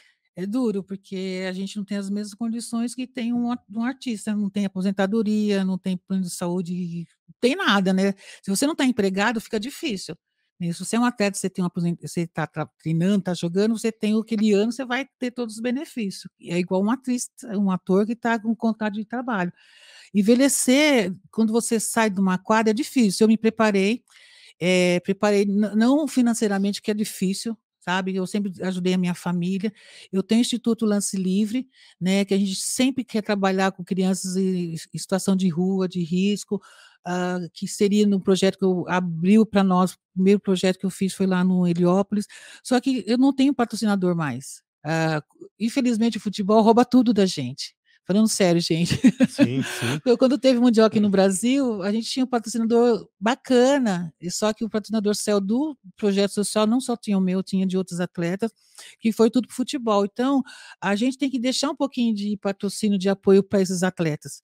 Né? Fica difícil para a gente poder trabalhar e a gente não ter condições. Hoje, eu como ex-atleta, não fiquei rica, tá? Eu tenho uma casa, estou pagando ainda. O que eu faço? Eu faço palestra, faço clínica, minha palestra de motivacional, porque você tem uma empresa, às vezes tem um colaborador que está de saco cheio do trabalho, sabe? A gente fica de saco cheio, às vezes, de treinar, tal, mas você tem que ir lá. Então, o que eu sei que fazer tem que ter motivação.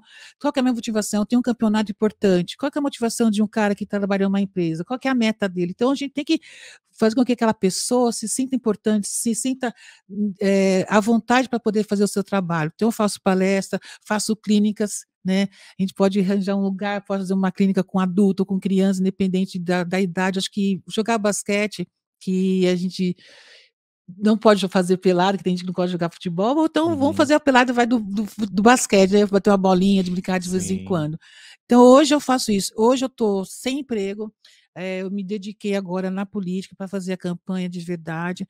Estou com esperança de ter uma oportunidade de trabalho, né? Se tiver que dar treino de basquetebol, eu dou treino, se tiver que dar aula, se tiver que dar palestra, se tiver que fazer clínica, estou aberta a empregos, né? Porque está todo mundo desempregado.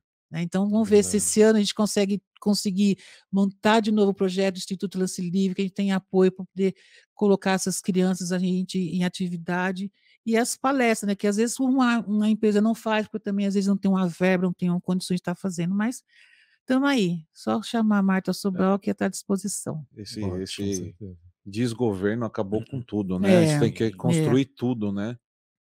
É incrível isso, reconstruir tudo, né? Tá difícil, mas vamos conseguir, pode ter certeza. Eu vou entrar vou seguir a esteira do Lidney aí na pergunta, e sempre acontece isso muito com o futebol, sobre o processo decisório para aposentadoria, né? Sempre o pessoal é um tabu muito difícil, né? Olha, é difícil. Como assim, é que foi eu acho que o atleta, a decisão e da decisão até eu falo meio que eu sou efetivamente? chata, porque assim, eu sempre fui titular da seleção, do meu clube e da seleção.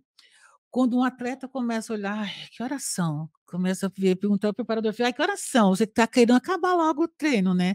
Você não está mais ali concentrado. Ou então, você vai num jogo, você entra 5 minutos, entra pouco, porque você quer jogar. O atleta não quer ficar no banco. Eu detestava ficar no banco. Eu treinava para ser titular e jogar 40 minutos. Eu jogando bem, jogando mal, eu quero estar na quadra. Aí, a partir do momento que você começa a não estar sendo muito mais utilizada na quadra, você tem que pedir, você tem que sair, gente. É melhor você sair do que sair com você, lógico. Porque um atleta sabe quando você está jogando bem, quando você está jogando mal, quando você está sendo utilizado. E já estava na hora de eu parar. Eu joguei até os 42 anos. Basquetebol profissional. Eu jogo master, né? Agora, se eu tivesse oportunidade, eu teria jogado até mais, né? Mas, infelizmente, você quer estar sempre recebendo, né? Você tem que ter um apoio, tem que ter uma equipe que te pague, né, o seu valor e ter condições de estar em quadra. Então, eu falei, não. Já atravessava e falava, gente, não tem que ter nada. Comecei a ver que horas são, professor, que horas são?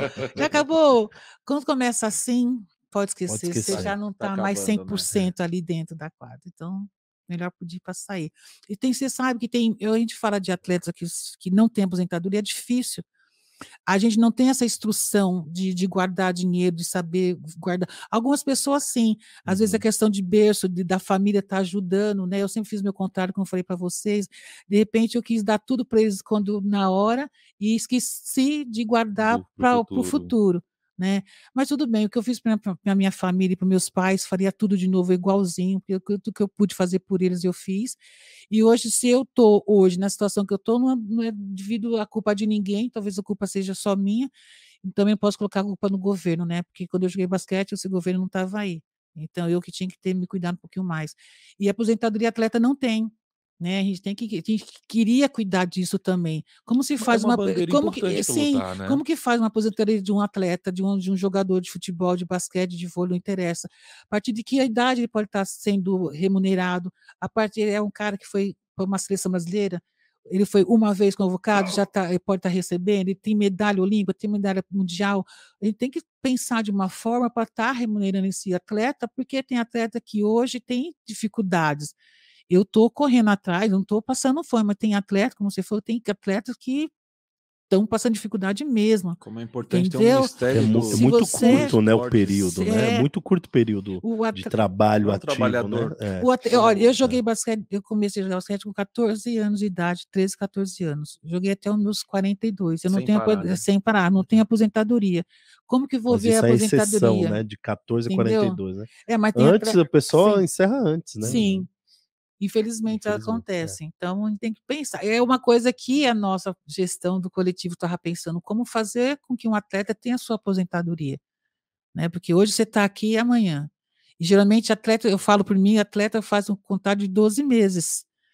Você não sabe se o ano que vem vai ter. Quantas vezes já fiquei no meio do campeonato sem receber, procurando patrocínio, até conseguir alguns. Já passou 3, 4 meses que você está ali, né? Devendo, com condições difíceis. É punk, viu? Ser atleta não é fácil, não. A gente tem que voltar ao Ministério do Esporte. O pessoal vê atleta no Brasil como esses jogadores de futebol que é 1%, né? Pois é. Até jogador de futebol mesmo, sim, né? De times nem todos menores, ganham tá, bem, exatamente. A maioria não ganha bem, exato. né? E eu tava vendo também um documentário na Netflix sobre o Penta, que eles conseguiram agora que a CBF pagasse para todos os campeões mundiais, né, desde 58, os que, claro, estão vivos, né, para o próprio jogador e para a esposa, a parte de medicina, assim, sabe? Um plano de plano de saúde tanto para o jogador quanto para a esposa. E eles estavam tentando para os filhos e não tinham conseguido ainda. Então você vê, jogador de futebol, que é o que todo mundo que disputou Copa, não consegue. Aí você imagina esportes olímpicos aí, né, que são menos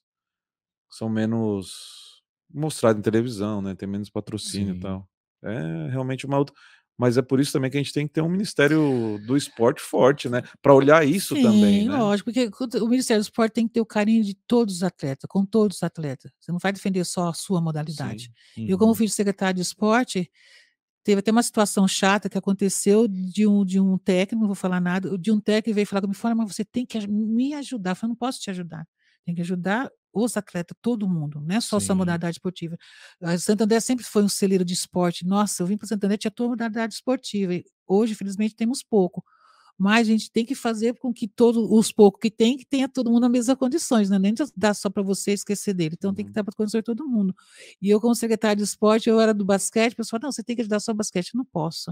Tem que ajudar todas as áreas esportivas. Né? Então, isso é um diferencial para você, né? Porque tem secretário que puxa a sardinha para o seu lado. Né? O pessoal pensou que eu fosse fazer uma gestão assim, sabe? Mas eu não acho justo. Eu acho que é certo, é certo. Eu acho que se tem o pessoal do boxe que está precisando de apoio, se tem o pessoal da natação. Do basquete, né? Não sou secretária do basquete, sou secretária do esporte. Pronto, é isso. Falou tudo. Tem é isso. Todo mundo lá, eu sou ministro ou ministra do esporte. Não adianta falar, eu quero falar só disso. Não, tem que ser do esporte, gente. Exatamente. Então, eu quero ir pelo esporte, né? Você falou de Santo André, né? Que você veio nova para cá também. Você falou que sempre foi uma cidade, agora eu não sei, mas sempre foi uma cidade que investiu bastante no esporte, né? Tanto as Sempre. empresas quanto. Eu lembro, eu já fui ver jogo no Della Antônia. O ginásio lotado ali. Perto do Aramaçã, né? Perto da Aramaçã, os times da Pirelli também, né?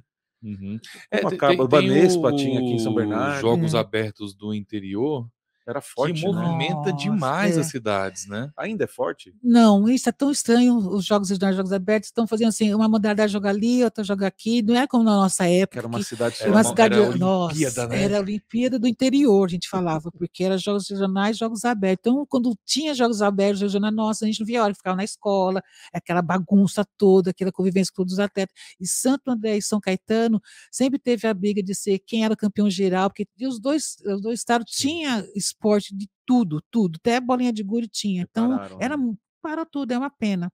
É uma pena. A coincidência aí, esses tucano mandando na. Tá vendo? Não, olha a coincidência. Não, acabou com o esporte. Acabou com o esporte. Em São Paulo, no grande ABC, a gente precisa retomar. Mas até uns 10 anos atrás ainda tinha uma certa força, né? Os jogos abertos. Né? Eu lembro que, pelo menos na gestão do Marinho aqui em São Bernardo, teve um investimento muito forte. São Bernardo sediou os jogos. Sim, de sediar, porque às vezes as pessoas têm uma outra cidade que não tem condições, porque é muito pouco que se dá, né, para poder fazer os jogos. Então, São Bernardo sempre foi uma cidade que sempre soube abrigar atletas. Então, ele veio os regionais para cá. Mas antes era muito melhor, era bem legal antigamente, era muito bom. Ô, Marta, você passou. Imagino que você tem passado muitas felicidades e muitos perrengues nos clubes que você defendeu. Teve algum clube que você defendeu, que disputou, que atrasou o salário, como você falou, mas que você nunca recebeu? Corinthians. Que você ficou... Eu nunca cheguei no Corinthians. Mas que ficou algum saldo de salário, alguma coisa assim? Não. Que nunca... Não, assim, eu lembro que a gente foi jogar lá em Curitiba, até a Hortência era a nossa diretora, a gente ficou 6 meses lá, morando até no hotel, mas é porque estava difícil, viu? E tudo que eles falaram que tinha prometido para todas as atletas, pagaram tudo. Nunca ficamos sem receber naquele tempo, mas os atrasados a gente recebeu tudinho, entendeu? Porque atleta, assim, a gente quer jogar. Você tem que estar jogando para você receber uma proposta de um outro time, se for o caso, né? Então o pessoal falava assim, a gente não podia deixar o campeonato no meio. Eu jogava em Curitiba, disputando o campeonato paulista. Receber, né? Tem que continuar aparecendo. Tem que continuar aparecendo, porque se lá acabar, pelo menos vou ter sido vista para jogar em outro clube, né? Que acontece. Mas eu nunca ficaram me devendo nada, pelo contrário, todo mundo pagou sempre direitinho. Tanto é que todos os clubes que eu já saí, eu já voltei a jogar. Entendeu? Por não ter saído, obrigada por ter sido honesta. Joguei em Jundiaí, saí, voltei. Joguei em Piracicaba e voltei. Joguei em Sorocaba, saí, voltei. Então, todos os clubes que eu fui e todos os técnicos até hoje são técnicos que todos eles foram muito importantes na minha vida. Tenho amizade com todos eles, aprendi, me ensinaram muito, desabafei com todos eles. Foram técnicos que são importantes todos, tanto Maria Helena, Heleninha, olha, Vlamir, que foi o primeiro espaço que eu aprendi, que foi com ele, até Barbosa, que foi o primeiro técnico, todo mundo tem um contato com eles até hoje, porque foram importantes para mim. Mas agora uma questão que é bem delicada, você falou uma questão que era bem delicada, que é a questão racial, para você que você mal compreendia, né? E tem a questão da orientação sexual também, que é muito dentro do esporte, parece que tem uma venda, né? Parece que essas pessoas não têm suas orientações sexuais, grande, né? Tem uma proteção, né? Porque como vai estar representando a seleção, como está representando aquele time, parece que sempre a mídia ou os próprios o clube, né? Sempre tamparam muito, né? Essas questões das orientações sexuais dos atletas, das atletas, né? Eu acho que hoje começa um pouco a se discutir sobre isso, né? E como é que isso era lidado na tua época ali no basquete? Na nossa época era difícil. Tanto que, por mais que tenha muitas atletas do basquetebol que sejam homossexuais, elas nunca vão assumir como eu assumi a minha orientação. Hoje a gente vê muito mais menina do vôlei se declarando homossexual do que outras modalidades esportivas, né? Sim. Lógico, tem umas modalidades que dá o biotipo da pessoa, dá para você ver quando ela é ou não. Eu sempre fui gay. Só que as pessoas também namorei com rapazes. Sou uma pessoa que eu tive que aprender de conhecer, eu tenho que ter ficado com homem também. Hoje eu sou homossexual, hoje eu estou namorando, tenho um casamento de 17 anos, estou feliz do jeito que eu sou. Só que naquela época era difícil falar, porque o pessoal fala assim, porque é gay de você ser xingada também, né? O tempo, eu não sei se vocês vão comentar, mas eu vou comentar. Quando eu jogava em Sorocaba, contra Sorocaba, o pessoal me chamava, ou sou abiscate, ou sou sapatão, ou sou galinha. Eu falei, gente, eu sou biscate, ou sou sapatão, eu sou galinha. Decide o adjetivo aí. E outra coisa, eu tinha acabado de sair na Playboy, tem uma parte da Playboy que tá a minha foto lá, né? Então o pessoal pegava a foto, E colocava a foto no ginásio, fizeram sabe, aquelas coisas de moto peladona Levar assim. pro ginásio. Levar pro ginásio e ela me xingava de galinha de ficar pra falar, meu Deus do céu, o que você quer que eu seja? Em casa, pegava Playboy. Ai, já não sei. Mas eu falei, gente, tem que ser. Hoje as pessoas falam mais, porque você sabe, por causa do futebol. Porque o futebol, o que tem de preconceito, o pessoal de xingar você de preto, jogar banana, porque você é gay. A gente tem que se assumir, gente, sabe? Porque as pessoas perguntam, ai, fulano é gay, gente, pergunta para ela. Sim. Perguntaram para mim, o pessoal, você é hétero? As pessoas não chegam perguntando, oi, tudo bem, você é hétero? Tudo bem, você é gay? Então as pessoas não têm que ficar falando. Uhum. Hoje eu assumi porque eu queria falar sempre que eu sou gay, eu sou uma preta, a minha campanha, eu tinha que defender a minha religião, matriz africana. Então eu tinha que falar tudo, eu não podia mentir para os meus eleitores. E nem esconder. Nem esconder. Então as pessoas sabem da minha opção e pronto, acabou. É isso que a gente tem por aí. E tem muitas atletas que não se assumem por preconceito mesmo, de ter medo, às vezes, por causa da família. E hoje a família tem que acolher essas pessoas. No meu caso, minha família me acolheu entre aspas, porque meu pai falou assim, meu pai que eu sempre ajudei, que eu sempre cuidei, como eu falei para vocês, só que quando ele soube que eu estava namorando com uma mulher, ele falou assim, na minha casa você não vive na tua casa, eu que pago o aluguel, eu que pago tudo, eu que sustento essa casa, mas mesmo assim eu falei, tua casa, tudo bem, eu peguei minha malinha, arranjei um lugar para morar, pronto. Sabe, eu não queria ter essa briga com meu pai, mas porque eu tinha condições de pegar minha malinha e mudar. Uhum. Muitos não têm. Principalmente homem, quando o homem se declara gay, é difícil para ele poder, a família tem que acolher, se não acolhe, vai vir o quê? Garoto de programa, sim, as pessoas eles não querem isso, eles querem ter um lugar para ficar. Imagine se a família te acolhe, ele vai continuar estudando, vai continuar trabalhando, vai continuar tendo a sua própria vida, não vai jogar no submundo, entendeu? Então a gente tem que acolher essas pessoas, porque os pais sabem quando seus filhos é ou não é, sabe ou não sabe da opção sexual. Só não vê quem não quer, né? Sim. Mas os clubes mesmo pediam para você... Não, olha, os meus técnicos todos sempre souberam. Todos os meus técnicos, todos sempre souberam. De quem era gay na seleção e quem não era. Todos souberam. Entendi. Entendeu? Não vão querer perguntar quem são, né? Não. Quem são as jogadoras, né? Porque acho que cada um... Não, eu falo de mim, não posso falar pelas outras, né? Tem que respeitar as outras, né? Mas sem, obviamente, citar nomes, mas tem atleta que é e que nunca assumiu, que nunca declarou publicamente. Tem. Por exemplo... Nossa, eu tava quase... Vai falar. Tem uma menina do vôlei aí, antes da eleição, que falou que ela se curou, né? Que como? Uma menina do vôlei da seleção. Ela tava gripada? Tava. Ela falou da Covid. Que ela namorou uma menina também do time da seleção de vôlei. Eu não lembro, não sei o nome.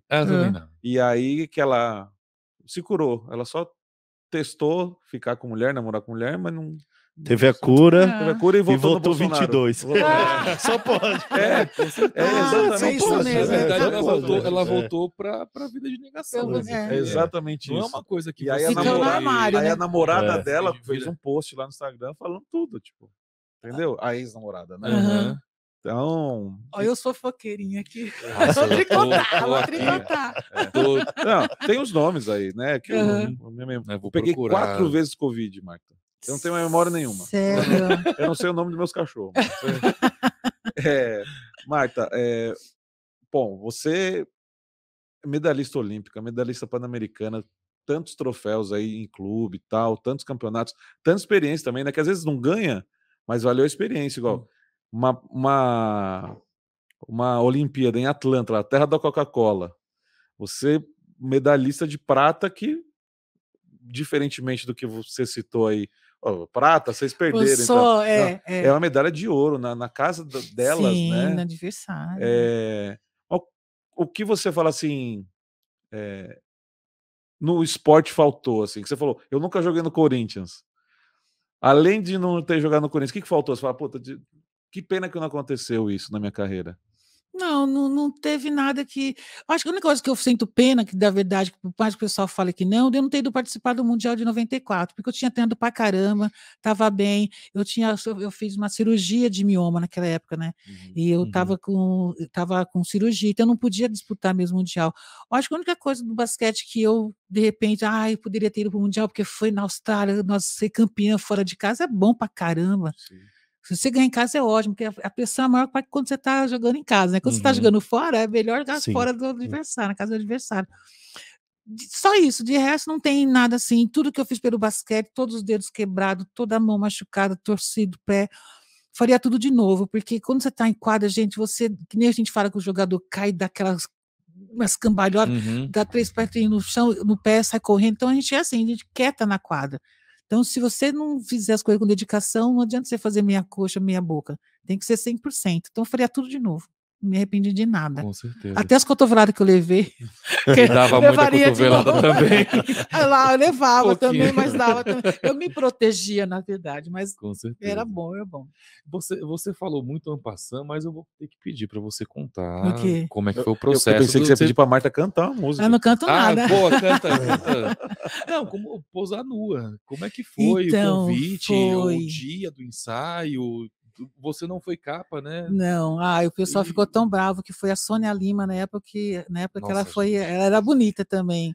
Mas o pessoal me questiona até hoje, fala assim, por que você não foi capa, né? Porque o pessoal queria que eu fosse, mas no fim já tinha fechado com a Sônia, não fui. Mas foi assim, eu estava num show em São Paulo, que eu sempre fui muito baladeira, né? Acabava o jogo em Sorocaba, vinha com a Hortência, porque a Hortência namorava com o João Vitor Oliva. Então eu vinha direto para São Paulo, que eu era muito amiga da Hortência. E uma vez estava no Copacabana Palace, antigamente, olha, gente, tava o show não era Copacabana Palace? Não, Copacabana Palace, que eu estava tendo um show da Gal Costa, e eu levantei, porque também eu sou calçama e tal, eu levantei e comecei a dançar, quando todo mundo começou a levantar e dançar. E o Juca Kfouri, na época, ele era da revista Abril, alguma coisa da revista Abril, e ele falou, nossa, você bem que podia posar na Playboy. Eu falei, vou até de graça, porque eu sou brincalhona, sempre fui assim, poso até de graça. Eu falei, beleza. Ficou por isso mesmo. Eu sei que no dia seguinte ele conversou com a Hortência, eu quero pôr a Marta para posar na Playboy. A Hortência já tinha posado. A Hortência já tinha posado. E ela que ajeitou tudo, né? Porque a Hortência como se fosse minha empresária naquele dia, né? Porque o Juca conversou com ela, falou, eu quero levar a Marta. A Hortência disse, Marta, você topa, lógico, Hortência. Você tem coragem? Lógico que eu tenho.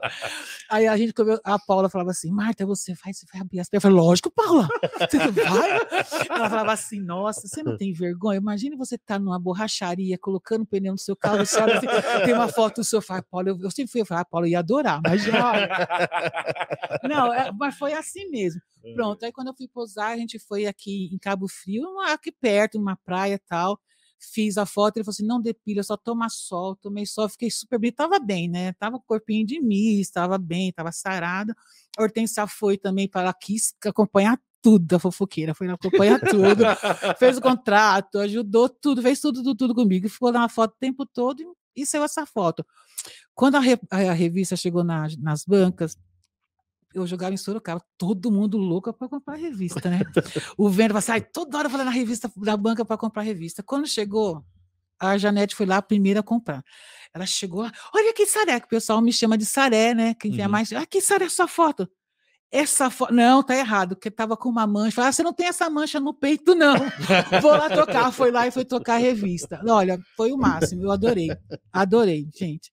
Eu sou cara de pau, fica fácil para mim fazer as coisas. Aí eu falei, você tem coragem? Lógico, tirar a roupa bem fácil. Você te pagando, então? Tive que encher a cara para fazer. O que? Nada, nem enche fácil. Você aproveita e fala assim, não, eu quero um champanhe. Não... nem precisou, gente. Não, fui de boa. Eu sempre fui um cara de pau para as coisas, nem foi fácil. Legal. Adorei. Só tinha tava eu e Hortência, o resto tudo homem. segurança, motorista, maquiador. Eu falei, Hortência, que legal. Foi muito legal. Ninguém, não fiquei. Olha só, para eu contar para meus pais, fui contar para meus pais, né? Fui fazer uma reunião lá em casa. Falei assim: ó, meu pai e minha mãe não vão gostar da coisa, né? Falei, o que foi, filho? Eu falei, o seguinte, fui chamada, convidada para sair pelada na Playboy. Meu pai falou, nossa, que legal, nossa, que legal. Minha mãe, nossa, todo mundo adorou. Achei que fosse levar a maior bronca. Imagina, minha filha. O pessoal adorou. E quando eu saiu a revista, meu pai também levou no boteco, lá em Santander. Mentira. Levou, a minha filha. Mas vocês não viram a foto, né? Não ficou uma coisa feia de se mostrar, ficou bem bacana. Ficou bem artístico. Foi bem legal. Os fotógrafos da Playboy eram diferenciados. Sim, né? Ele pegava era o Kraus Metodófico, era o meu fotógrafo, não sei que é um nome difícil, né? Kraus Metodófico. Eles pegavam a coisa artística mesmo, né? Não era. Eles sabem diferente. Tinha a concorrente, já era um pouco mais. A concorrente era pesada, era mais pesada, assim. Você ficava parecendo uma árvore de Natal toda folhada aberta. Nossa, aí nada. Era mais exame ginecológico. Né? Verdade. A Playboy tinha era mais tranquilo. Sempre tinha tema, né? Sempre tinha uma narrativa. E as entrevistas eram legais. Né? E as piadas no final. Adorava as piadas no era final. Cultura. Eu comprava inclusive por causa das piadas. Né? Sim. Aí sabe. Piadas ótimas. Vamos partir para a saideira? Vamos. Quer começar? Vamos ler. Tem mais comentário do pessoal? O pessoal reclama que a gente não lê muito comentário. Só boa noite mesmo. Meu pai colou na grade aí, a benção, pai. Só tava reclamando que você não lê os comentários. Tem que ler. Eu leio sempre, cara. É que o pessoal dá muito boa noite, né? Parabéns, Marta, pela jogadora que você foi e grande profissional. Laudice Soares, a tia do Lid. Ai, obrigada. Também de Pernambuco, né? Também de Pernambuco. A gente como que chama? Aquela palavra lá que favorece os parentes? Que o prefeito emprega a esposa. Como que é? Nepotismo. Safadeza. Nepotismo aqui. A gente só lê comentário de parente. Eu ia falar uma coisa aqui, mas eu falo depois fora do ar. Sobre o Hugo. Agora depois fora do ar. Minhas tias, eu sou de Vitória de Santo Antão, lá em Pernambuco. Ai, então, quando a gente entrevista algumas celebridades como você, depois eu chego lá no final do ano para passar o final do ano com eles falam, liga pra Marta. Aí fala assim, nossa, meu filho, você tá muito famoso. Se você receber um telefonema dia 31, eu vou de dezembro, dia 3 porque eu vou pra posse. Vai ser o Lisney. Chamada de vídeo. Você vai pra posse? Vai. Eu também vou. Também vou. Vamos, Marta. Vamos embora. Você vai pagar minha ida, volta, meu tudo. Ida, hospedagem, cachaça, tudo. A cachaça fica despragada. Vai ter. Eu preciso de um lugar pra viajar, quero tudo. Mas tá caro pra ir, viu? Tá. Comecei a ver hoje, tá caro pra ir. Hotel não tem mais. Isso com certeza. Hotel não tem mais. Então... Vamos uma barraca vai ter lá. que passar nos apartamentos dos deputados aí, pô. Tem os deputados nossos aí que tem apartamento lá. Mas imagina quanta gente já tá pedindo. Não tem, mas a gente tem preço também, né? Vai que sobe um apartamento pra gente. Um quartinho, um sofá lá, tá bom. Vai sobrar. Aquele gramado lá do Congresso, barracas lá, é gostoso. Bem, eu quero pelo menos depois, né, ir lá na presidência, conversar com o presidente Lula, um dia ser recebida, porque eu fui, né, já subi aquela rampa quando a gente foi campeã, já fomos com o Sarney, nós fomos com alguns presidentes, subiram lá para conhecer. Então, agora eu quero o Lula, né? Lógico, quero o Lula. Lógico, com certeza. Chave de ouro, né? Saideira. Bom, agradecer a Marta aqui, né? Quando o papo é bom, passa rápido, né? Sim. Eu olhei 2 vezes aqui no relógio, estava meia hora. Depois 1 hora. Depois... Só ali meia hora. Você vê como o papo é bom. O chopp é Brahma. Faltou. O chopp Brahma é bom, né? Mas a cerveja não é muito boa. Não é não. Já foi. A duplinha malte é gostosa. Já foi. Malte infelizmente. Tá tudo acabando. A gente precisa fazer um teste. A gente precisa trazer algumas marcas de cerveja pra gente fazer um teste aqui. Não, já sei qual é que eu gosto. Eu não quero mais experimentar. Ele é xiita, ele só gosta de Heineken. É porque tem a estrela vermelha. Não, mas eu gosto também a Dutra Beer. Dutra Beer é boa. Dutra Beer Santo muito André. boa, muito Santo André boa. é boa. Pegar umas Então com- tá, com então eu o espero, André, levar então pra eu espero Marta. vocês mandarem lá em casa uma caixinha de cerveja lá de presente. Ótimo. Não, você tem que conhecer o Dutra Beer. É uma cervejaria com um camarada de esquerda ligado ao MST, com várias personalidades que tem, né? Opa, vamos marcar um encontro lá. Um encontro. Falar com ele. Fui falar com ele, ele Inclusive, é- aproveitar porque ele tem um bar ali Perto do perto centro, da no centro. no finalzinho da Figueiras, Hum, quando pega o viaduto da Perimetral, tá. subindo a ruinha direita ali, Espaço tem um bar. Garten. Isso. Procure no Instagram. E ele foi assaltado lá, cara. Roubaram tudo. Então, inclusive, vamos pegar o endereço no programa de semana que vem. A gente lê aqui o endereço certinho do lugar, cerveja né? artesanal de ótima qualidade. É, porque a cerveja realmente é muito gostosa. E o nome das cervejas é com o nome de grandes Paulo nomes, Freire. né? Paulo Freire. Ah, bora lá conhecer. Legal. Karl Marx, Simone de Zeg, Beauvoir. Simone. Já teve Carolina Jesus, mas não tem mais. Sim. Então, E é ele que faz a cerveja do Sério? João Gordo, que é deliciosa. Bora lá conhecer, então. Aliás, João Gordo, vem falar com a gente. Vai, Tia, a sua saideira. Agradecer a Marta, né? Quando o papo é bom, passa rápido mesmo. E fica mesma coisa que eu falei para Edinancy. Fica o gostinho de mais um bate-papo igual a esse, né? Agradecer demais, agradecer o pessoal do estúdio, né? Agradecer vocês dois aqui. E falar que a gente ganhou uma batalha, a gente tem que saber comemorar também, sabe? Que eu já tô vendo muitos companheiros de esquerda já nervosos de novo, porque não dá para manter o auxílio, não vai dar. Calma, gente. A gente tem que saber ganhar também, né? aproveitar. Degustar a vitória. Vamos. Claro, temos que montar um governo, né? Já agora. Mas a gente tem que saber comemorar também, saber. Foi difícil, como você falou aqui, a gente lutou contra a máquina do governo, 400 bilhões de roubo aí, né? De rombo. De déficit, e de roubo, né? Olha o ato falho, mas. Olha o processo. Foi tudo usado, né? De rombo, mas roubo. Sim. Esse cara, puta, receber um processo do Bolsonaro é um elogio. Cara. Tem que pendurar na parede. É um elogio. Eu não quero, tô querendo fugir de problema.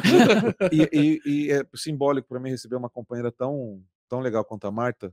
Se a primeira entrevista que a gente faz depois da eleição do pai Lula ter ganho a eleição, né? Então, eu queria agradecer a todos vocês. E aquela frase que já está batida, não, às vezes importa mais, falam que é do Hemingway, né? Importa mais quem está do nosso lado, né? Na batalha do que a própria vitória, né? Sim. E é isso. É um orgulho imenso de ter vocês do mesmo lado, sabe? Porque passamos momentos difíceis, vamos passar ainda, mas agora a gente sabe que tem uma esperança. Estamos reconstruindo, né? Exato. A dificuldade é da reconstrução. Então, agradecer vocês de todo o coração. E a Carla, minha companheira, a Cris, que é minha família, sabe? O André, Urso, Bel, Tom, meu afilhado, que sem vocês eu não conseguiria. Obrigado mesmo para todo mundo, que foi difícil, mas vencemos, né? Vencemos. Leidney? Não, também agradecer a Marta, foi um papo muito agradável, você é uma pessoa muito inteligente, esclarecedora, sabe? Fala sobre tudo, não só sobre esporte, mas tem dimensão sobre tudo. E para fazer também a última pergunta, óbvio, né? O que você tem achado daquele rapaz que pegou uma carona no caminhão? Tá passando lá pro Espírito Santo agora. A caravana... Não sei se ele passou pro Santo André, mas o que você tem achado desses atos aí que tende a querer inviabilizar essa vitória que o Tia acabou de colocar do Lula? Bem, infelizmente a gente tem que saber perder, né? Eu já ganhei, já perdi, a gente tem que respeitar o nosso adversário. Não deu dessa vez, parte para a próxima. Deixa a gente trabalhar agora. Espera 4 anos. Espera 4 anos.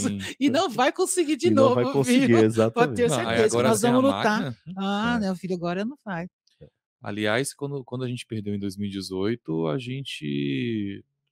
ninguém soltou a mão de ninguém, vamos se unir, vamos resistir junto. A gente é diferente deles, né? Esses 4 anos, esse povo quando perde é desmantê-lo e a gente observa povo, né? Exatamente quem são eles, né? Porque é no ódio que eles vão falar sobre os preconceitos deles, né? Sobre a xenofobia, sobre o racismo, sobre a homofobia, de tudo, né? Aliás, aí eles destilam mesmo, né? Quem realmente a primeira coisa que eu gritei foi: a Terra é redonda.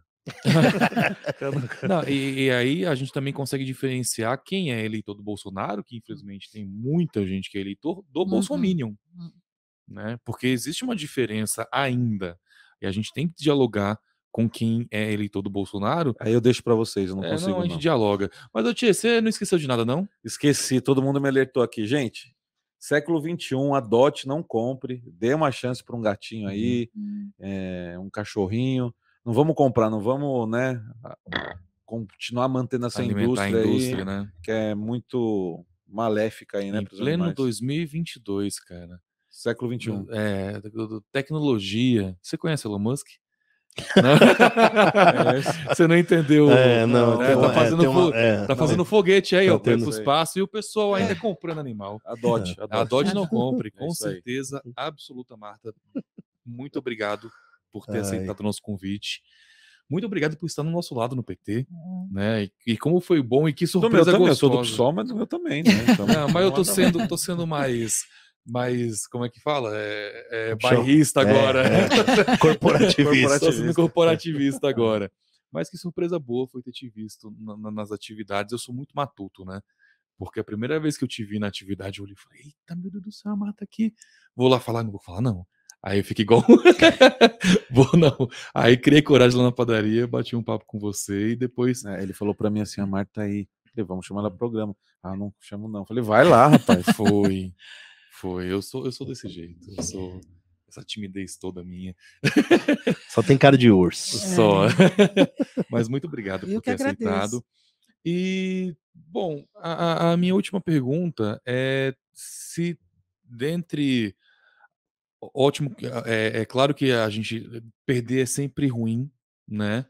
Mas teve alguma derrota que vocês saíram felizes mesmo perdendo?